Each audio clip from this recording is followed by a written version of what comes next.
L'un est journaliste et l'autre analyste politique. Ils sont tous les deux habitués de ce plateau. Ils nous font l'honneur ce soir de répondre favorablement à notre invitation pour décrypter avec nous l'actualité ivoirienne cette semaine. Il s'agit de Beta, Michel et Dao Sekou. Bonsoir messieurs.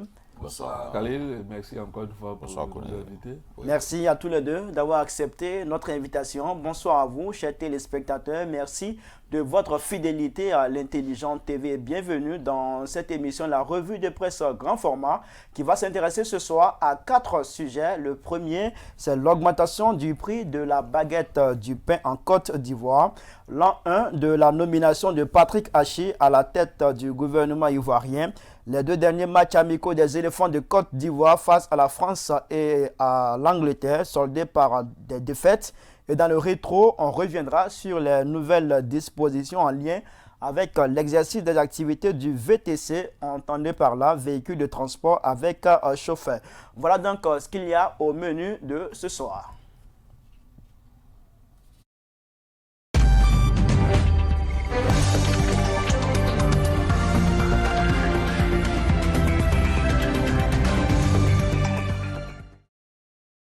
Réunis en Conseil des ministres le mercredi 30 mars 2022 au palais présidentiel à Abidjan Plateau, le gouvernement ivoirien a décidé de plafonner le prix de la vente d'une baguette de pain. Ainsi, le prix de la baguette standard de pain est fixé à 150 francs CFA pour 174 grammes. Une autre baguette coûtera 200 francs CFA pour 232 grammes. Plus de détails avec le porte-parole du gouvernement ivoirien, Amadou Koulibaly. Il faut noter que dans notre pays, c'est une fourchette donc, de poids qui avait été définie donc, pour la baguette de pain standard. C'était donc un poids qui allait donc entre 193 grammes et 228 grammes. Vous comprenez que ce poids ne rendait pas le contrôle facile. Et ça laissait une trop grande marge au boulanger. Ça introduisait effectivement aussi un biais, un déséquilibre, puisque le prix, la baguette qui pesait 228 grammes était le même que la baguette qui pesait 193 grammes. Nous n'avons plus une fourchette de poids, nous avons 2 poids. Une baguette standard qui va garder le prix initial de 150 francs CFA pour 174 grammes et une autre baguette qui tend vers la fourchette haute qui, elle, est évaluée donc à 232 grammes et qui coûtera 200 francs CFA. La définition donc de ce poids fixe permettra donc de rendre le contrôle plus aisé et contraindre donc les boulangers à s'en tenir aux prix qui sont fixés. Alors, Dao Sekou, vous avez écouté avec nous Amadou Koulibaly, porte-parole du gouvernement ivoirien, qui a donné des détails sur le nouveau prix de la baguette en Côte d'Ivoire. Qu'est-ce que vous en pensez? Je pense que la raison même qui a prévalu relativement à ces prix-là concerne, à mon sens, le prix du blé sur l'international, qui a été créé malheureusement par la guerre russo-ukrainienne. Donc je pense que le gouvernement a pris à bras le corps le problème concernant les prix du pain, parce que relativement à cette crise, les prix allaient flamber, les prix pouvaient atteindre un tarif prohibitif, et ce qui allait véritablement peser dans la bouche des Ivoiriens. Donc le gouvernement a jugé bon de prendre les devants pour instaurer ces 2 prix-là, c'est-à-dire le prix de 150 pour la baguette de pain qui fait 174 grammes et le prix de 200 francs pour la baguette qui fait 232 grammes. Je pense qu'à mon sens, que c'est des mesures qui, à mon sens, vont permettre, un tant soit peu, de réguler un peu le milieu de la boulangerie, la pâtisserie, pour ne pas que les boulangers en fassent à leur tête en fixant des prix qui pourraient être prohibitifs pour l'ensemble des Ivoiriens. Beta Michel, quelle est votre analyse de ces nouveaux prix? Moi, quand j'ai écouté le porte-parole du gouvernement, j'ai dit, mais attends, pourquoi on veut jouer avec la misère des autres? Ici, on a affaire à une augmentation. Que le gouvernement est en train de jouer avec la population ivoirienne. Voilà, il joue un peu trop. C'est pas décent. C'est pas décent. C'est-à-dire, tu observes quelqu'un qui te dit, le prix, ils avaient la baguette de pain à 150 francs qui était en 193 et 228. Et aujourd'hui, il arrive à cette même baguette de 150 francs à 174 francs. Grave. Et à 174 grammes. Grave. Pourquoi ne pas dire aux uns aux autres que le prix a augmenté et vouloir jongler avec les mots? C'est-à-dire qu'ils vont aller souffrir pour acquérir une baguette qui est petite et qu'ils n'avaient pas l'habitude d'avoir à ce coût-là. Et aujourd'hui, la baguette qu'ils avaient avant, c'est à 200 francs. Vous voyez-vous, il y a une augmentation de la baguette, du prix de la baguette de pain. Il faut le dire franchement, qu'on n'a pas pu, on assume les conséquences, voilà, le prix du pain a augmenté. Et maintenant, chercher des solutions. Parce que quand en fuyant la réalité, on évite de trouver des solutions. C'est à cela qu'on assiste. C'est-à-dire dans ce pays-là, depuis toujours, cette flambée des prix-là va en galopant. Et puis, aujourd'hui, on vient d'augmenter encore les prix du carburant. Mais vous pensez que ça va rester à ce prix-là encore? Il faut s'attendre à ce que le mois suivant, ça augmente encore.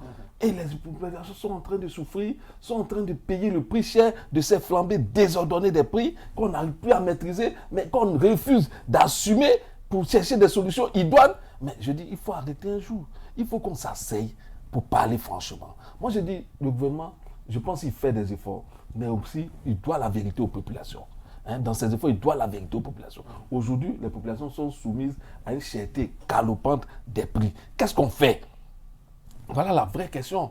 On ne s'aboupe pas derrière des mots pour essayer de faire passer la pilule. En tout cas, parlant des solutions, on en viendra à une solution qui a été proposée par un ministre ivoirien. On en viendra dans le courant de cette émission. Alors, Daou Sekou, vous avez écouté Beta Michel qui estime qu'il faut plutôt parler d'augmentation et non de plafonnement. Et puis il estime que le gouvernement ivoirien est en train de jouer avec les Ivoiriens. Non, je ne crois pas. C'est-à-dire, je pense que le rôle premier d'un gouvernement sérieux, c'est le sens de la responsabilité. Et à mon sens, je pense que le gouvernement s'est approprié cette démarche responsable vis-à-vis de son peuple, vis-à-vis des Ivoiriens dans l'ensemble. Aujourd'hui, c'est un secret de polichinelle. Je l'ai dit tantôt. J'ai dit la guerre russo-ukrainienne a un impact négatif sur le prix du blé. Dans les années 2000, le prix du blé était à 11 500. En 2022, il est passé à 22 500 et avec la crise, on tend vers 30 000.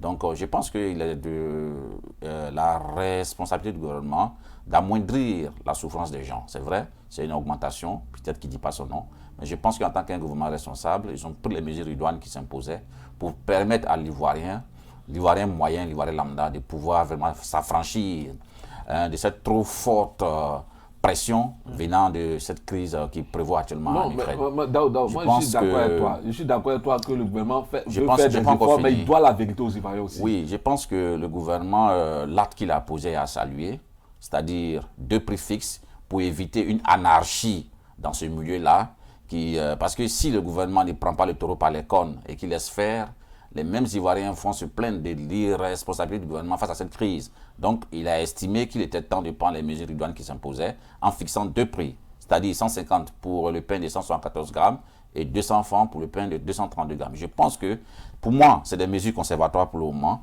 et je pense à l'avenir, le gouvernement prendra toutes les dispositions pour véritablement mettre tout le monde à l'aise. Alors, Beta Michel, j'ai failli dire Beta Sekou, c'est Beta Michel, quand on écoute le porte-parole du gouvernement qui avance les raisons, il estime que c'est pour faciliter le contrôle du prix et puis contraindre les boulangers à respecter les normes.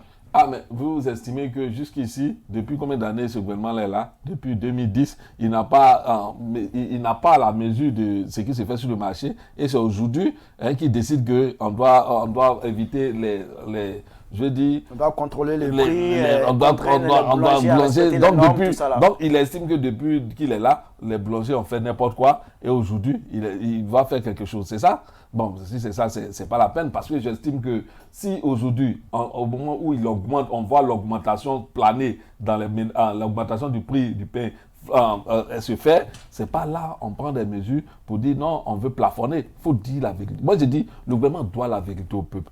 quand on veut parler d'augmentation, on nous dit il y a une augmentation du prix du pain liée à tel. On explique les raisons. Je pense que le peuple est assez mature, il comprendra. Mais on ne peut pas se cacher derrière des mots. Le prix, c'est 150 francs. Pour combien? S'il mangeait le pain de 193 grammes à 150 francs, maintenant il va manger le pain de 174 grammes à 150 francs. Vous pensez que quoi? Il n'est pas dupe quand même. Il faut le lui dire. Il faut dire que non, le pain que tu mangeais là, il a diminué. On a réduit ton pain, c'est-à-dire le pain de 100 francs là. On a coupé en deux, c'est 50 francs là, puis on te vend à 100 francs. C'est ça, il faut lui dire. Ici, le constat qu'on fait, c'est le gramme qui baisse. Le prix reste le même. 150 francs. Attends. Est-ce qu'on parle vraiment d'augmentation à ce niveau? Non, s'il te plaît.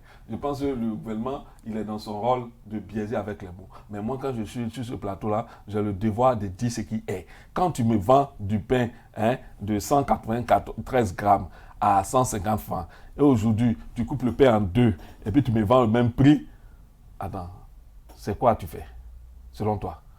Je vous pose la question. Non, mais c'est une augmentation. Parce que les deux pains, je veux dire que ce pain que tu m'as coupé au milieu et puis tu m'as vendu au même prix là. L'autre moitié, tu vas me vendre au même prix. Donc ça fait, quand je prends le pain, je suis à 300 francs pour le même pain que je mangeais à 150 francs. Donc vraiment, il y a une augmentation qui ne dit pas son nom et qui dit son nom, qui est visible. Et il faut moi je dis qu'il faut dire la vérité aux populations. C'est dans la vérité qu'on peut se parler, c'est dans la vérité qu'on peut assumer suffisamment les difficultés qui sont devant toi. Mais on fait pas semblant de vouloir maîtriser les prix alors qu'on les augmente. Ça, c'est pas responsable. C'est pas décent. D'abord, c'est quoi les raisons qui ont été évoquées par le gouvernement ivoirien, c'est pour faciliter le contrôle des prix, contraindre les boulangers à respecter les normes. Pourquoi Beta le disait? C'est maintenant qu'on se rend compte que les boulangers ne respectent pas les normes. Non, ce n'est pas maintenant qu'on se rend compte que les boulangers ne respectent pas les normes. Depuis belle lurette, cela avait été déjà débattu. Il y a eu cela, je crois, 3 ans. Les boulangers même étaient sur le point d'augmenter le prix de la baguette. Il a fallu l'intervention énergique du gouvernement pour ne pas encore faire souffrir davantage les foyers ivoiriens. Donc je pense qu'aujourd'hui, la crise est dans. Si le gouvernement estimait qu'il était temps pour lui de prendre les taureaux par les cornes. C'est pour ça d'ailleurs, il a arrangé quand même le secteur pâtisserie-boulanger en mettant une exonération sur les frais d'importation du blé. Une exonération de 5%, je pense que cela est à saluer. Et également un appui financier dans ce secteur pour permettre à ce secteur-là de pouvoir pallier les déficits qui pourraient cela n'a pas survenir. empêché l'augmentation. Donc non, je t'ai dit tantôt que c'est lié. Mais le gouvernement ne le dit pas, c'est toi qui le dis. Au coût du blé. Non, le gouvernement ne le dit pas non, ici. Le gouvernement, les recherches que j'ai faites, c'est lié à la crise ukrainienne qui a vu aujourd'hui une flambée du prix du blé sur le marché international. Donc je pense que le gouvernement a pris les mesures qui s'imposaient pour éviter l'anarchie sur le marché ivoirien. Je pense que c'est à saluer. D'accord. Alors, Beta, vous l'avez écouté, il estime que le gouvernement a pris des mesures qu'il fallait pour amoindrir les choses. Est-ce que de votre côté, vous estimez que le gouvernement ivoirien a suffisamment travaillé pour nous éviter la situation qu'on vit aujourd'hui? Comme tu le constates. C'est une question que je pose. Comme on le constate, il n'a pas suffisamment travaillé. Parce que moi, je pense que c'est des prévisions. Comme lui-même le disait, il dit ça fait 2 ans déjà, les boulangers étaient envisagés à augmenter le prix du pain. Donc, ça fait 2 ans qu'on est dans cette situation. Quelle solution véritable le gouvernement a proposé pour éviter qu'on arrive à cette augmentation-là? Voilà la grande question. Mais il n'a pas proposé, il augmente et il fait un jeu de mots pour éviter de dire les mots tels qu'ils sont. Et pendant ce temps, les populations souffrent. Moi, je crois que le gouvernement ivoirien, depuis toujours, depuis la prise du pouvoir du président Alassane Ouattara en 2010, nous a promis de lutter contre la pauvreté. Un de ses slogans, c'était Ouattara Solution. Aujourd'hui, on se rend compte qu'il est sans solution et la misère galope dans ce pays. Il faut qu'on l'assume, c'est un jour. Il faut qu'il dise. La misère galope. Mais c'est un constat. C'est un constat. Moi, je dis, on ne va pas parler pour faire plaisir à quelqu'un. On va parler pour dire ce qui est. La misère galope. Quand aujourd'hui, on augmente le prix du carburant, tu penses quelles seraient les répercussions? Il faut attendre dans 2 jours, on verra. Mais quand on promet, on le fait. Oui. On nous a dit que Ouattara promet, il fait. Il nous a dit, dites non à la pauvreté. Et c'était l'un de ses slogans de campagne. Mais la pauvreté a pris de l'ampleur dans ce pays. Aujourd'hui encore, pire, la Côte d'Ivoire a fait en sorte que le Mali ne soit plus un des acteurs de notre système économique. qui est bloqué par les sanctions et la misère s'accentue dans notre pays. On est dans une phase difficile en Côte d'Ivoire. Et il faut que le gouvernement trouve des solutions pour nous en sortir. Non, c'est un phénomène mondial. L'augmentation c'est un phénomène mondial. Non, Beta, il faut faire la part des choses. Il ne faudrait pas minorer les efforts qui sont faits par le gouvernement. Qui l'ignore? Voilà. Non, il ne faut pas minorer. Je dis bien, il ne faut pas minorer les efforts. Je n'ai pas dit ignorer, j'ai dit minorer. Monsieur Dawa, en termes d'efforts, oui. Qu'est-ce qui a été fait concrètement beaucoup a été fait par le gouvernement ivoirien pour nous éviter cette situation? Je ne fais pas l'apologie du gouvernement, mais je me base sur des faits réels, pas tant visibles. Je pense que lorsque Ouattara accédait au pouvoir d'État en Côte d'Ivoire, nous tous sommes témoins oculaires de la façon dont le pays était. Donc, beaucoup d'efforts dans ce sens pour relever le pays aujourd'hui a été fait. Il faut le lui reconnaître, mais surtout n'est pas rose, mais beaucoup d'efforts ont été faits dans ce sens-là.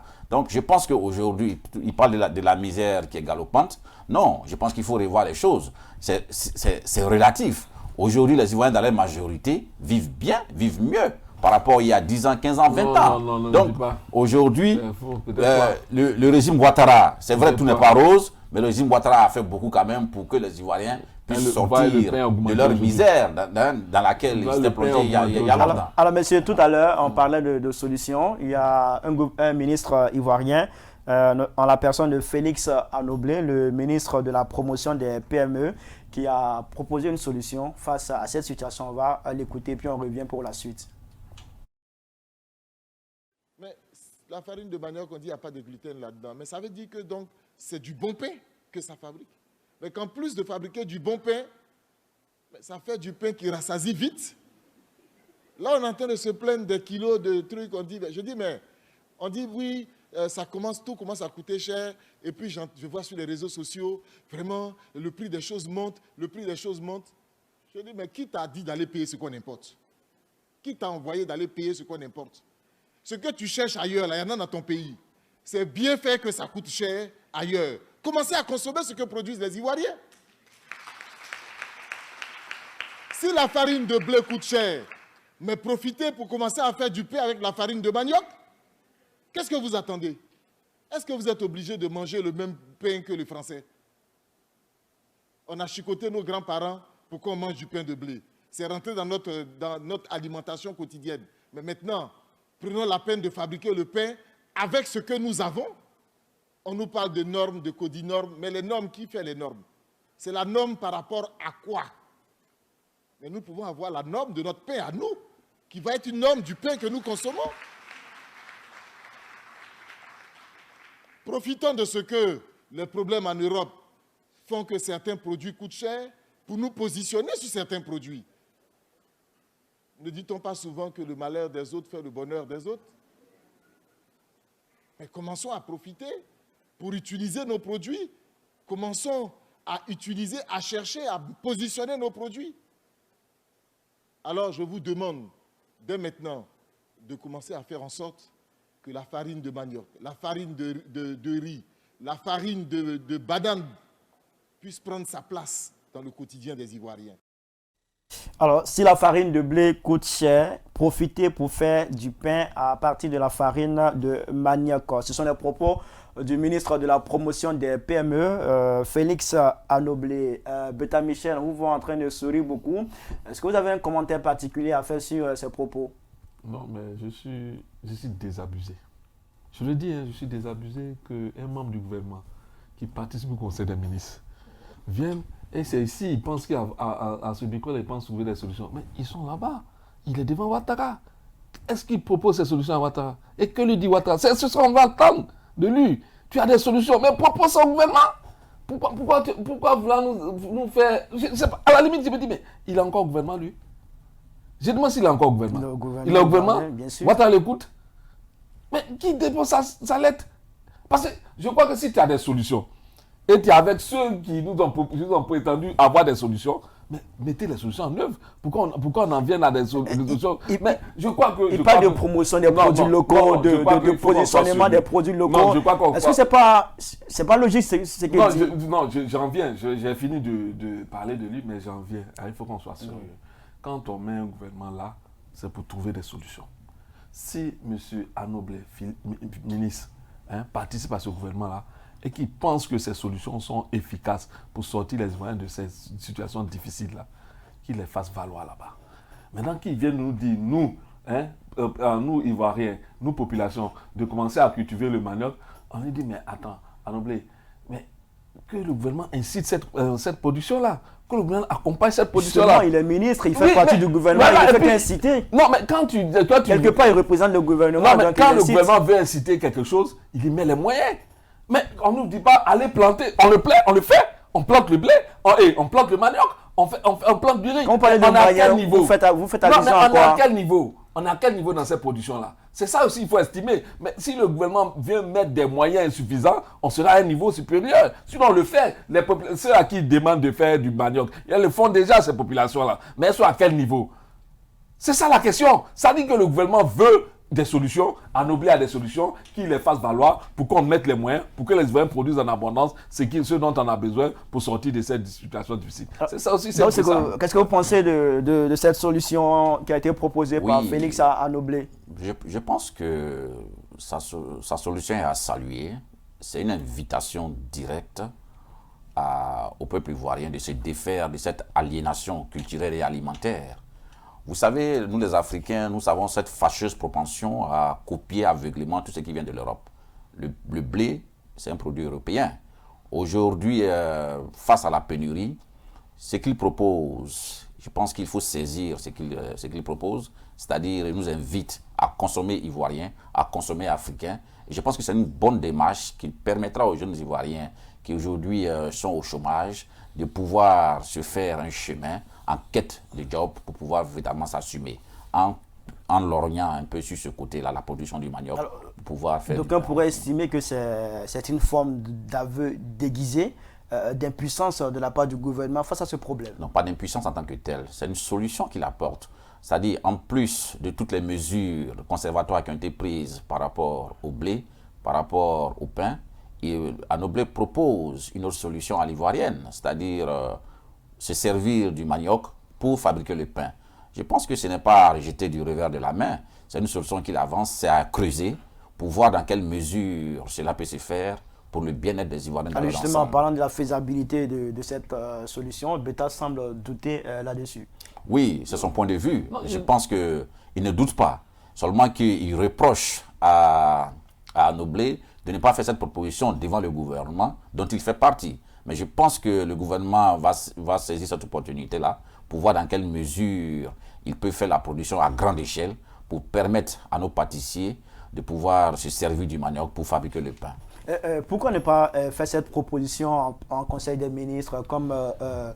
c'est qui serait logique. Non, peut-être que cela a été fait. Donc Ouattara ne l'écoute pas. Peut-être que cela a été fait. Non, pas qu'il ne l'écoute pas. Peut-être que cela a été fait et c'est à l'étude. Parce que vous voyez, j'ai dit qu'un gouvernement doit être responsable. Ce n'est pas parce qu'on a émis l'idée de faire le pain avec le manioc que Mani Militari, on va commencer à crier sur tous les toits que les pains... Non, il y a d'abord une expertise qui va se faire pour voir comment cela se fait, parce qu'il faut des tonnes de manioc pour pouvoir faire cela. Donc je pense que le gouvernement va se pencher là-dessus. C'est une proposition qu'Anoblé fait, et je suis sûr que le gouvernement va s'y pencher pour pouvoir trouver les solutions à l'avenir, pour nous permettre de fabriquer nos pains pour diminuer le prix du pain sur le marché. Ce pain, il sera consommé, vous le pensez? Bien sûr, bien sûr. Non, mais il faut le dire. Il sera consommé par les Ivoiriens. Oui, ça existe déjà. Ça existe déjà, il ne faut pas avoir se leurrer, ça existe. Les gars font un mélange de farine de blé et de farine de manioc pour produire du pain. On le voit souvent dans certaines boulangeries. Ben, moi, je dis qu'aujourd'hui, comme mon ami et frère Dao le dit souvent, hein, cette situation dure depuis des années. Elle n'est pas nouvelle. Cette situation qui a entraîné cette flambée des prix du pain. Donc moi, je crois que s'il y avait des solutions comme celle que M. Anoblé, ministre, donne, ça aurait dû déjà être mis en œuvre. Mais le gouvernement n'en a jamais parlé, n'a jamais ébauché ces questions-là. Moi, je crois que Anoblé, en faisant cela, montre un peu l'attitude dans laquelle nos gouvernants sont. Ils sont sourds. Ce gouvernement est sourd aux propositions idoines pour sortir là. Parce que c'est ce qu'on peut déduire de l'attitude de Anoblé. Tu sors d'un gouvernement, tu sors d'un conseil des ministres tous les jours, et c'est aujourd'hui tu viens proposer une solution que tu penses qu'il peut apporter des solutions, qui peut apporter un plan de solution à cette difficulté que vivent les populations. Donc nous pensons que le gouvernement, il nous montre encore une fois que le gouvernement n'entend pas nous sortir de cette situation, mais nous maintenir dans cette situation-là par des intérêts, par un jeu d'intérêts que nous ne comprenons pas du tout. D'accord. Messieurs, on va parler cette fois de politique. C'est vrai, avec ce premier sujet, on a parlé un peu de politique, même si c'était une question un peu d'ordre social. Là, on va parler de politique avec l'an 1 de Patrick Achi à la tête de la primature en Côte d'Ivoire. Il faut signifier que c'est le 26 mars 2021 qu'il a été désigné par le chef de l'État Alassane Ouattara pour remplacer son prédécesseur Ahmed Bakayoko un an après. Quel bilan peut-on faire de sa gestion de la primature, si vous voulez, du gouvernement ivoirien? Alors, on commence avec vous, Daoseko. Un an après, quel bilan vous pouvez dresser de la gestion de Patrick Achi? Si je considère le référentiel qui me sert de baromètre pour juger le travail de Patrick Achi, je dirais que le bilan il est positif.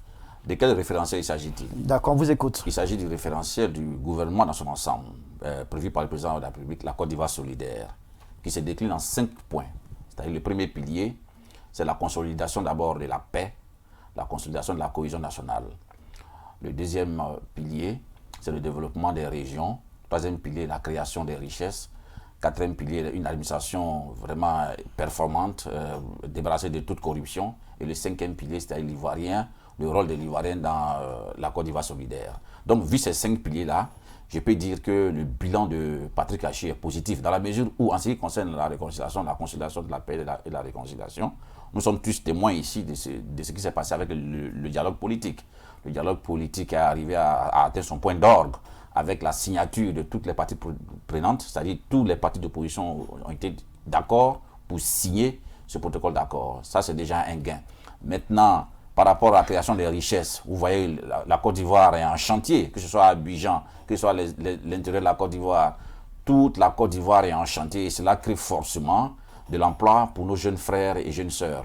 Et l'administration, vous savez qu'aujourd'hui, l'administration a été épurée pratiquement, même si ce n'est pas à 100%, mais à une grande partie de toutes ces brebis galeuses qui gravitaient autour dans cette administration qui faisait la corruption à grande échelle. Je pense que les mesures qui ont été prises par M. Ouattara avec la ministre Arnaud Loto a permis, tant bien que mal quand même, d'assainir ce milieu-là. Et je pense qu'aujourd'hui, les Ivoiriens dans l'ensemble sont heureux. Il y a un rapport qui est sorti récemment qui classe la Côte d'Ivoire premier pays heureux de l'Afrique de l'Ouest. Donc je pense que, vu ce référentiel qui me sert de baromètre, le bilan de Patrick Achi est plus que positif. Bilan de Patrick Achi plus que positif, c'est ce que vous pensez aussi, Beta? Il a pris un référentiel que le gouvernement lui-même a fait. C'est normal. Si tu fais un référentiel, toi-même qui produis un référentiel, c'est sûr, là tu as marché. Mais si à regarder le bilan de Achi Patrick, on se rend compte que, je vais vous dire une chose. Allez-y. C'est le premier ministre que moi je vois qui n'est dans aucune instance de son parti politique. Achi Patrick, politiquement, il n'est rien, politiquement. Quand je dis politiquement, il n'est rien, parce qu'on se souvient qu'une des discordes entre Achi Patrick et le RIDP, ça a été la présence à Victogo qui envoyait des ministres en mission pendant qu'Achi Patrick les envoyait en mission. Donc ça fait que le président même était obligé de monter au créneau pour déchoir à Victogo de son poste de secrétaire exécutif du RIDP pour permettre à Achi Patrick de travailler ses ministres. Donc Achi Patrick est le seul premier ministre de Côte d'Ivoire. Politiquement, il est le seul premier ministre de Côte d'Ivoire qui n'a aucune assise politique dans son parti. Alors que Ouattara lui-même, il sait, quand vous pouvez l'envoyer en Côte d'Ivoire, il n'avait milité dans aucun parti, mais vous pouvez l'a mis dans les instances dirigeantes du PDCI. Parce qu'il sait qu'un premier ministre sans assise politique ne peut pas avoir l'impact qu'il faut pour mener en bien ses troupes. Parce que c'est l'assise politique. Donc si on vous comprend, si on comprend votre développement, le bilan de Patrick Achi, il n'est pas positif pour vous. Non, parce il est loin d'être positif. J'en viens. Je le prends d'abord sur le plan politique. Je dis c'est le premier ministre qu'on déshabille de tous ces oripeaux politiques et on le dépose là. Donc c'est seulement un faire-valoir. Un faire-valoir qui aura du mal même à imposer son autorité sur des ministres qui dépendent d'un parti politique. Ça c'est la première chose. Ça c'est politique. Maintenant au plan même social. La cherté de la vie, comme me disait mon confrère d'abord, c'était prévisible. Mais sur Achi Patrick, on a vu que tout a flambé. C'est-à-dire qu'il n'a rien fait pendant ces 1 an-là pour prévenir cette situation-là. Au point qu'aujourd'hui, on s'étonne et on dit qu'on va planter des aubergines. C'est aujourd'hui, on s'étonne, on dit qu'on va planter du gombo. Mais c'est quoi cette politique? Diriger, c'est prévoir. Diriger, c'est prévoir. Donc, on ne peut pas aujourd'hui arriver dans cette situation-là et c'est l'ancien des solutions. C'est-à-dire que tu n'y avais pas pensé. On sait qu'à cette période-là, il y a une sécheresse et que la sécheresse entraîne la production s'amenuise de façon drastique. Donc, quand tu diriges un pays comme la Côte d'Ivoire, tu sais que cette période a été une période de sécheresse. Tu vois comment maîtriser la retenue d'eau pour pouvoir planter en sorte qu'on puisse planter en contre-saison. Ça, il n'a pas fait. Et aujourd'hui, on se retrouve dans une situation où le panier de la ménagère, le sachet même a disparu. On part au marché, tu prends 2 gombos et puis tu viens, tu prépares. Ce n'est pas certain que tu trouves quelque chose. Ça, c'est au plan social. Le pain aussi a augmenté. Le carburant aussi a augmenté. Quel bilan d'Achille particulier? Alors, vous avez parlé de politique. Patrick Achi a conduit la 5e phase. Il a conduit la 5e phase du dialogue politique, mais c'est le seul Premier ministre qui est dépouillé. Il a conduit la phase du dialogue politique qui a abouti, heureusement pour lui, à la signature de tous les partis et c'est ce qui me politiques. C'est ce qui est surprenant. Le seul Premier ministre qui a pu aboutir à la signature des accords politiques. Alors quand même, ça compte quand même dans son bilan. Non, mais si ça compte dans son bilan, qui ne peut même plus conduire l'action en politique au sein de son parti, mais il va faire quoi? Est-ce que vous pensez vraiment s'il était un fait-valoir, il aurait pu conduire ce dialogue politique à la signature de toutes les parties prenantes? Mais attends, il a fini de faire signer cet accord politique-là, mais il faut l'appliquer. Maintenant, c'est dans son application. Déjà, c'est un acquis pour lui. Non, je lui concède ça. Ça, je le dis, je l'ai dit. J'ai dit non. Et effectivement, c'est le seul Premier ministre qui a pu, mais malheureusement, c'est le seul aussi Premier ministre qui n'a aucune assise dans son parti politique. Ce qui n'a jamais existé en Côte d'Ivoire. Alors, dans ce coup, je vous permets de réagir sur ses propos. Politiquement, il a déshabillé Patrick Achi. Je ne l'ai pas déshabillé, c'est les faits. Pour lui, les problèmes sociaux auxquels la Côte d'Ivoire fait face, la cherté de la vie, l'augmentation du prix des condiments sur le marché, du pain, de l'essence, tout et tout. L'Amen a dit que Patrick Achi a échoué pour son premier... Vraiment, j'espère qu'il verra mieux. Non, pas du tout. Ça. Dire que Patrick Achi est un faire-valoir, je trouve ça un peu quand même déplacé. Patrick Achi, c'est pas un parvenu. C'est pas bien parvenu, j'ai dit un faire-valoir politique. J'ai dit c'est pas un parvenu en fait, c'est pas un faire-valoir non plus. Parce qu'il y a longtemps quand même qu'il traîne sa bosse dans le giron politique en Côte d'Ivoire. Oui, mais aujourd'hui, il n'a aucune assise dans son parti politique. Il a été ministre pendant longtemps et c'est sur la base de ses qualités intrinsèques, de ses capacités à révolutionner même le monde infrastructurel en Côte d'Ivoire que le choix de Ouattara s'est porté sur lui pour en faire le Premier ministre. Donc, dire que c'est un faire-valoir, j'ai dit non. Patrick Achi, même politiquement, oui, on parle dans son parti. Non, ici, on parle du bilan. La question, elle est bien posée. On parle du bilan de Patrick Achi. Oui. Je ne pense pas que le bilan ait un rapport avec l'aspect politique. Si. Le bilan, on définit le bilan par rapport à l'objectif qui lui a été assigné. Aujourd'hui, il y a des questions qu'on doit se poser. Est-ce que la Côte d'Ivoire est en paix? Est-ce que le volet sécuritaire en Côte d'Ivoire a été réussi? Oui. Est-ce que les Ivoiriens ont enterré la hache de guerre, ils ont fumé le calumet de la paix? Oui. Est-ce qu'aujourd'hui, les Ivoiriens dans leur ensemble sont heureux en Côte d'Ivoire? Oui. Est-ce que les concours qui étaient par le passé, des concours payés avec des espèces tournantes et trébuchantes, est-ce qu'on a mis fin à cela? Oui. Est-ce qu'on peut véritablement dire que les Ivoiriens sont heureux quand on sait que tout augmente? Non, l'augmentation n'est pas le fait. Non, il faut faire la part des choses. C'est vrai, il y a augmentation. Pour quelqu'un qui n'arrive pas à manger, quelqu'un qui mangeait 3 fois par jour, maintenant il se retrouve dans une situation où il est obligé de manger 1 fois. Oui, non, mais l'augmentation n'est pas le fait du gouvernement. J'ai dit tout à l'heure qu'il y a un phénomène. C'est le fait de qui? Il y a un phénomène mondial qui nous c'est pourquoi l'augmentation a lieu dans tous les pays du monde. Non, c'est pourquoi on prend le gouvernement pour faire face à cela. Le gouvernement n'arrive pas, il fait face. Même les pays riches, il a échoué. Mais il fait face comment? Mais justement, pendant que les Monsieur Bétava, monsieur Dao, continuez. Non, le gouvernement fait des efforts. Moi, je ne suis pas là pour défendre le gouvernement, je passe sur des faits. Ailleurs, au Mali, tout près tout près de chez nous, le carburant a connu une augmentation de 700 francs. 700 francs. Ici, le carburant a augmenté de 90 francs, je crois. Non. De 635, de 60 francs. Donc je pense que c'est des efforts qui ont été faits par le gouvernement parce que le gouvernement a payé des subventions pour que nous en arrivions là. il faut reconnaître quand même les efforts qui sont faits par le gouvernement. Tout n'est pas Ils ne rose. sont pas suffisants. Mais il faut reconnaître. Ces efforts ne sont pas Oui, suffisants pour mais la au moins des population. efforts sont Parce faits. que là, il faut les encourager. On voit que les salaires Parce n'ont pas augmenté. Oui. On voit que la souffrance des citoyens s'accentue. Oui. Et pendant ce temps, on parle d'augmentation. Mais quand nous vont sortir cet argent, Non, mais les augmentations, ce n'est pas le fait du gouvernement. Non, c'est le on c'est les phénomènes extérieurs qui ont créé. On ne prend pas un gouvernement pour regarder. Mais je pense que le gouvernement est en train de créer des solutions pour pallier. Il n'arrive pas. C'est ça aussi notre démarche. Mais ils vont arriver. Patrick Hachi va y arriver. Non, mais c'est pas maintenant. Alors, monsieur, pour les jours qui restent pour Patrick Hachi à la tête de la primature, qu'est-ce qu'on peut attendre de lui? Qu'est-ce que les Ivoiriens attendent de Patrick Hachi? Non, moi je crois que tout Ivoirien attend au-delà même de Patrick Hachi, du gouvernement actuel, qui nous apporte des solutions idoines à cette difficulté que nous traversons, à cette difficulté. Parce que moi, on ne peut pas admettre qu'aujourd'hui, on soit en train de parler de cherté de la vie et puis on est sur les combos, aubergines.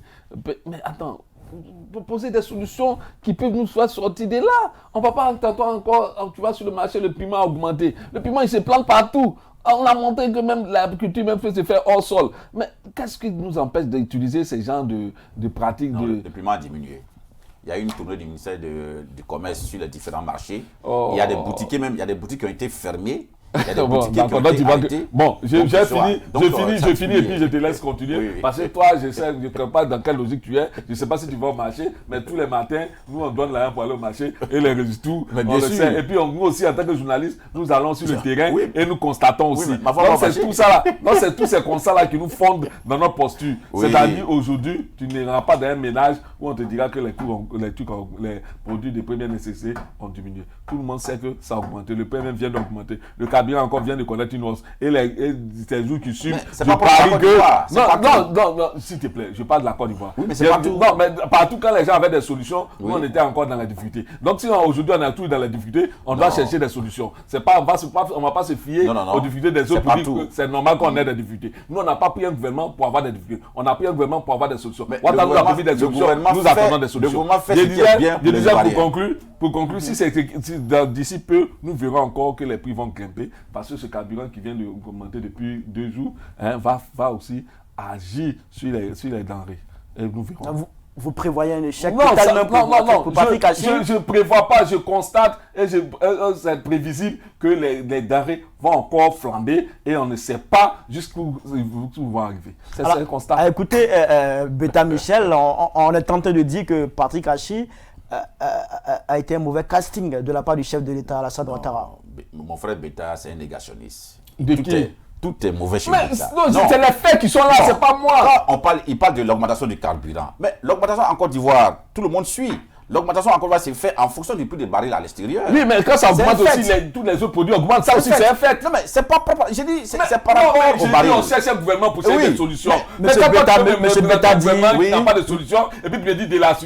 M. Beta dit, quelles que soient les augmentations ailleurs dans le monde, il faudrait que le gouvernement prenne les dispositions qu'il faut pour éviter à la Côte d'Ivoire d'en souffrir, d'en partir. Non. C'est un peu ça, c'est sa position. Faisons attention. On ne peut pas vivre en autarcie, c'est pas possible. Je n'ai pas dit de on vit. Non, mais justement, ce que tu dis, c'est comme tu pousses la Côte d'Ivoire à vivre en autarcie. Non, nous vivons. La Côte d'Ivoire a connu 10 ans de crise. Écoute-moi. Je vais te faire rappeler. M. Beta, il va parler après, on va vous donner la parole. Oui, justement, après tu vas parler. Nous vivons dans un monde interconnecté. La Côte d'Ivoire importe son carburant. La Côte d'Ivoire importe son gaz. Mais il va de soi que lorsqu'une augmentation a lieu à l'étranger, mais cela impacte forcément le prix ici. Donc tu oublies que le gouvernement vient de nous indiquer qu'on a découvert un gisement impressionnant en Côte d'Ivoire et qu'en 2023, on commencera l'exploitation. On dit 2023, mais on n'a pas encore commencé à exploiter. Bon, M. Beta, on a encore 2022. commencé à exploiter. Donc tu ne peux pas dire à quelqu'un c'est en prévision de ça là, c'est en prévision de ça là, on doit faire nos calculs. On a découvert cette année, mais on n'a pas encore commencé l'exploitation. En prévision de ça, on ne peut pas préjuger. Non, on connaît la quantité. On nous a estimé la quantité, mais on n'a pas commencé à exploiter. Mais on peut. Monsieur, on voit que c'est un peu chaud sur ce plateau. On va profiter de cela pour parler de quelque chose encore plus chaud. Il s'agit du football. On va parler de football, notamment des éléphants de Côte d'Ivoire qui ont livré 2 matchs amicaux les 25 et 29 mars 2022 contre la France et l'Angleterre. 2 matchs soldés par 2 défaites, 2 buts à 1 contre la France et 3 buts à 0 contre l'Angleterre. Alors messieurs, on va parler de football avec les éléphants de Côte d'Ivoire, une équipe qui nous tient à cœur, qui suscite beaucoup d'engouement chez nous quand elle doit livrer des matchs. Alors, dans ce coup, 2 matchs pour les éléphants de Côte d'Ivoire, 2 matchs amicaux, 2 défaites, 2-1 contre la France, 3-0 contre l'Angleterre. Oui, les résultats en eux-mêmes sont décevants. Mais moi, je vais accorder quand même des circonstances atténuantes à cette équipe de Côte d'Ivoire. Lesquelles? Les gens parlent de la prestation des éléphants, mais on oublie que les éléphants avaient en face d'eux 2 grandes équipes. L'équipe de France... Mais la Côte d'Ivoire, c'est une grande équipe quand même. Non, je viens. Comparativement à la France et à l'Angleterre, la Côte d'Ivoire est un petit poussé, il faut le dire. La France a participé 15 fois à la Coupe du Monde. 15 fois à la Coupe du Monde. La Côte d'Ivoire, pratiquement 2 fois. Et la France a été championne du monde, je crois 2 fois. 2 fois championne du monde. Donc c'est une grosse équipe qui était en face de nous. Monsieur Dao, permettez-moi de vous arrêter. Oui. Vous dites que la France, c'est une équipe qui a joué beaucoup de Coupes du Monde, Oui. contrairement à la Côte d'Ivoire. La France, en 2000, a été battue par le Sénégal, qui Oui. était à sa première Coupe du Monde. Oui. Oui, ça, j'en suis conscient. Je sais que le Sénégal a battu la France lors de la Coupe du Monde, mais je me base sur le palmarès, sur le bagage technique de la France pour dire qu'on n'a pas à rougir de cette défaite. C'est cette même équipe nationale qui a fait rêver les Ivoiriens lors de la Coupe d'Afrique des Nations, avec un jeu chatoyant. Tout le monde était véritablement séduit par le jeu des éléphants lors de la Coupe d'Afrique. Tout le monde s'est mis à rêver même que cette équipe-là pouvait remporter la Coupe d'Afrique. Malheureusement, on a échoué, je crois, en quart de finale. En 8e de finale face à l'Égypte. Oui, en 8e de finale face à l'Égypte. Mais je dis que cette équipe, il ne faut pas la brûler. Encore même l'entraîneur, il ne faut pas le brûler. Didier Deschamps, ça fait 10 ans qu'il est à la tête de l'équipe de France depuis 2012. Ça fait, en 2022, ça fait 10 ans qu'il tient les rênes de cette équipe française. Il a eu le temps d'inculquer les automatismes à cette équipe française-là. Donc je pense qu'il faut quand même donner la chance à Baumel. Ça fait à peine 3 ans qu'il a cette équipe-là. Il faut laisser le temps de véritablement créer un bloc homogène pour que nous puissions remporter les Jeux futurs. Son contrat prend fin le 6 avril. Alors, Beta Michel, avec ces 2 défaites des éléphants de Côte d'Ivoire, ces 2 défaites, ont suscité la question de départ de l'entraîneur ou pas. De votre côté, est-ce que vous estimez que c'est Patrick Hachi, que dis-je, Patrice Baumel, voilà, on a été tellement pris par le sujet de Patrick Hachi. Patrice Baumel, est-ce que vous pensez que c'est à lui qu'on doit faire porter le chapeau de la responsabilité de cette défaite et par ricochet, il faut le faire partie? Non, tu sais que la défaite a un seul père, c'est l'entraîneur. Donc, de tout temps, quand il y a une défaite, on regarde toujours l'entraîneur. Mais moi, je ne vais pas m'arrêter là. Moi, je pense qu'au niveau même de l'équipe nationale de Côte d'Ivoire, il y a un esprit de combativité qui manque toujours, de tout temps, quand on est dans les grandes compétitions. C'est vrai que les jeunes gens, nos joueurs font des efforts, mais on ne voit pas un esprit qui est au-delà du simple effort, qui est cet esprit de vouloir, avec hargne, remporter une victoire. Et ça nous porte beaucoup préjudice. La preuve en est, tu as vu le match contre la France, là, le deuxième but de la France, c'est venu pratiquement en dernière minute. Donc, c'est des choses, il faut un esprit de combativité jusqu'au bout pour pouvoir maintenir le cap pour ne pas encaisser ces buts de dernière minute. Mais on ne le voit pas chez nos joueurs. Je sais même pas, moi, souvent, je dis, je m'excuser si je parle de moi, mais parce que j'ai une formation de psychologue et ça me pousse à me demander, mais attends, est-ce qu'ils sont préparés psychologiquement, ces joueurs-là? Est-ce qu'ils ont une préparateur psychologique qui est avec eux, qui connaît leur profil de personnalité, les traits de personnalité, qui travaillent tous les jours. Il y a des préparateurs psychologiques. Non, mais je ne veux pas dire on ne peut pas être un préparateur psychologique comme on prend un entraîneur. Un préparateur psychologique, ces joueurs-là, il doit les suivre tous les jours. Il doit connaître ce qui peut les motiver. Il doit connaître ce qui peut les galvaniser. Mais je vois que dans nos équipes, il y a un fight spirit qui manque énormément. Et nos défaites se révèlent autour de ces questions-là. Sinon, on a une bonne équipe qui, de façon homogène, qui de façon, j'ai dit, de façon pris et individuellement, un bon potentiel. Donc il suffit de créer cette homogénéité-là et cet esprit de combativité-là qui a besoin d'être travaillé pour que ces jeunes-là sachent que il y a toute une nation qui les regarde. Il y a toute une nation qui souffre avec eux. Il y a toute une nation qui veut les voir aller plus loin.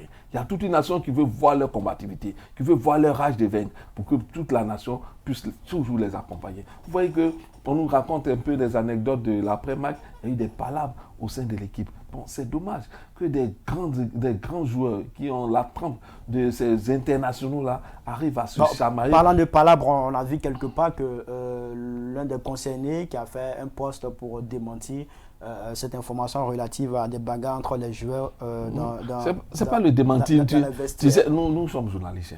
Hein, c'est-à-dire que nous ne restons pas au stade des rumeurs. Nous allons plus loin. Nous avons des sources d'informations. Vous avez checké et vous êtes rendu non, je dis que non. S'il te plaît, on ne va pas dévoiler ici les sources de nos informateurs, mais je veux dire que c'est des choses qui existent. C'est des choses qui existent. Donc pour nous, c'est cette volonté, c'est cette incapacité de pouvoir gérer la frustration, de pouvoir même gérer la combativité, de pouvoir gérer la dynamique du club là, qui est notre véritable problème. Alors, c'est compris, messieurs, on est vraiment pratiquement pris par le temps. On va aller pour la prochaine rubrique de cette émission. Vous savez que dans cette émission, on a une partie qui est consacrée au rétro, où on vous permet d'écouter nos différents intervenants de la semaine passée sur un sujet. Et le sujet de cette semaine, c'est relatif au VTC. On va écouter Sylvain Dibayi, qui est journaliste à connexioниvoirienne.net, et Tenebe Ousmane, qui est secrétaire général de rédaction du quotidien L'Avenir. Et puis on reviendra pour vous permettre de parler de ce sujet.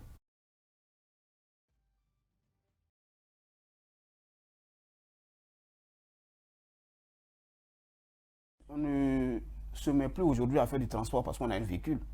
Il y a un certain nombre de règles qu'il faut. Il faut constituer une entreprise. Or, ceux qui étaient dans le VTT, bon, ils avaient la possibilité de, si tu as l'application, tu prends ton véhicule avec, ça passait. Mais maintenant, là, il faut pouvoir rentrer dans le secteur de façon formelle. Donc, l'État, je pense, je propose que l'État facilite la migration de ces véhicules-là, de tous ceux qui sont dans ce secteur-là, vers les taxis compteurs, et qu'on les taxe, qu'on les prélève de la même façon, de sorte qu'on ne parle plus de concurrence déloyale, parce que l'État est avant tout juste. D'accord. Voilà. Alors, est-ce que c'est une proposition, une solution que vous partagez? C'est peut-être une piste, mais je pense que il faut circonscrire l'avènement des VTC dans l'évolution technologique. Il parlait tout à l'heure de concurrence déloyale. Oui, je suis peut-être d'accord, mais là où je ne suis pas d'accord, c'est de vouloir imposer les taxis, je vais dire, vu du côté des taxis compteurs, c'est de vouloir imposer leur façon de travailler aux autres. Vous voyez, les VTC aujourd'hui, on n'a plus besoin de changer la couleur, ou bien de faire la couleur de son véhicule. Il suffit qu'on ait un véhicule qui réponde quand même à un certain standard. Et ça marche avec une application. Donc, s'il y a concurrence déloyale, ce n'est vraiment pas de leur fait. C'est peut-être du fait de l'État qui n'a pas su encadrer ou bien qui n'a pas vu venir ce modèle de transport. Et donc, qui, voyant l'ampleur de la situation, se dit maintenant que il est temps peut-être de réguler ce secteur. Est-ce qu'il est tard, est-ce qu'il n'est pas tard? Je pense qu'il appartient à l'État de prendre les bonnes mesures. De prendre les bonnes mesures, parce que ce qu'on attend en ce moment, bon, s'il y a des grincements de dents, s'il y a de la grogne, c'est qu'on n'est pas encore, au juste milieu pour satisfaire tout le monde. Je veux dire qu'aujourd'hui, vous voyez, il y a eu d'abord les taxis communaux qui ont le secteur. Il y a eu les taxis compteurs, qu'on appelait taxi compteur parce qu'il y avait à bord un dispositif qui permettait de facturer. Mais aujourd'hui, est-ce que ça existe encore? Ça veut dire qu'on est passé d'un palier à un autre. Aujourd'hui, les taxis compteurs, comme on le dit, ça se négocie. Vous voyez, et aujourd'hui, avec l'évolution, avec la technologie, avec l'informatique, on a aujourd'hui ces véhicules-là, avec Yango et autres, qui marchent aujourd'hui avec l'Internet. Donc, Je crois qu'il faut encore chercher, le bon tempo et le juste milieu pour pouvoir faire chose et pour pouvoir réguler ce modèle de transport. Dans ce cours, la situation des VTC en Côte d'Ivoire, des dispositions ont été prises par le gouvernement ivoirien qui demande désormais 114 chevaux pour exercer cette activité. Est-ce qu'on tend vers la fin des VTC? Bon, vers la fin, ce serait trop dit. Je pense que quand même, cela s'imposait au gouvernement de prendre quand même des mesures dans le cadre juridique pour assainir un peu ce milieu-là qui naviguait à vue. Donc je pense que ces mesures-là sont plus ou moins saluées. Maintenant, par rapport aux 114 chevaux, il va falloir véritablement que le gouvernement revoie un peu la chose à la baisse. Sinon, ce serait la mort programmée de cette entreprise. Aujourd'hui, 90% des véhicules qui font le VTC sont des véhicules de 60 à 65 chevaux. Donc, d'avoir des véhicules de 114 chevaux, cela va impliquer des dépenses, notamment les pièces et le carburant. Et le coût du transport aussi va connaître une augmentation, ce qui sera véritablement dramatique pour les usagers que nous sommes. Donc, il est bon que les partenaires, les deux côtés, puissent s'asseoir ensemble pour véritablement discuter sur les mesures appropriées pour que chacun puisse gagner à son compte. D'accord. Beta Michel? Bon, il faut dire que la question des VTC résout aussi une question d'emploi. Et vouloir les supprimer comme ça, tout de go, bon, moi je pense que ça n'a pas été suffisamment mûri, ça n'a pas été suffisamment mené cette réflexion-là. Mais de mon avis, si je m'en tiens aux informations que j'ai, c'est-à-dire ces mesures qui ont été prises n'ont pas encore été mises en vigueur. Et qu'il est envisagé, même si je m'en tiens à ce que j'ai entendu comme information, bien ce que j'ai pu glaner ici et là comme information, il est prévu même un séminaire pour harmoniser certaines de ces mesures-là entre les acteurs de ce secteur-là et les autorités compétentes. Donc je crois que nous attendons toujours que cela se fasse afin que vraiment on ne mette pas fin totalement à cette activité des VTC qui du reste est venu pour résoudre la question de la sécurité aussi dans le transport. Parce qu'on avait constaté à un moment que beaucoup de personnes étaient victimes de certains taxis, un taxi compteur qu'on appelle communément taxi compteur. Il y en a eu beaucoup de victimes, on a eu des morts et tout cela. Aujourd'hui, avec les VTC, cette question-là est loin derrière nous et vraiment tout le monde sait. Je me souviens même qu'on a eu des entretiens avec certains responsables de la Malca qui nous ont dit qu'ils étaient à l'étude même pour doter les taxis compteurs aussi de ce genre de mécanismes de transport-là qui permettent de les commander et de savoir à quel niveau ils sont, avec qui tu roules, avec qui est le responsable de ce moyen de transport. Bref, pour dire qu'au niveau de la suppression éventuelle de ce secteur-là, je crois que ce n'est pas encore en vigueur et le gouvernement envisage même de discuter, mais il faut penser surtout à la question de l'emploi que ce secteur-là est en train de générer pour beaucoup de nos frères qui sont sans emploi. D'accord, merci. On sent que vous voulez revenir sur le bilan de Patrick Kachi à travers cette situation des VTC. Je pense qu'on aura d'autres cadres pour parler en long et en large de ce bilan de Patrick Kachi un an après son arrivée à la tête de la primature en Côte d'Ivoire. Merci, monsieur Beta Michel. Je précise que vous êtes directeur de publication du journal Le Bélier et Dao Sekou, analyste politique. Merci à tous les deux d'avoir répondu à notre invitation. On espère vous retrouver prochainement pour d'autres moments de télé avec des sujets encore plus croustillants. Merci à toutes et à tous d'avoir suivi cette émission et puis rendez-vous le dimanche prochain pour un autre numéro, toujours sur les antennes de l'Intelligent TV. Au revoir.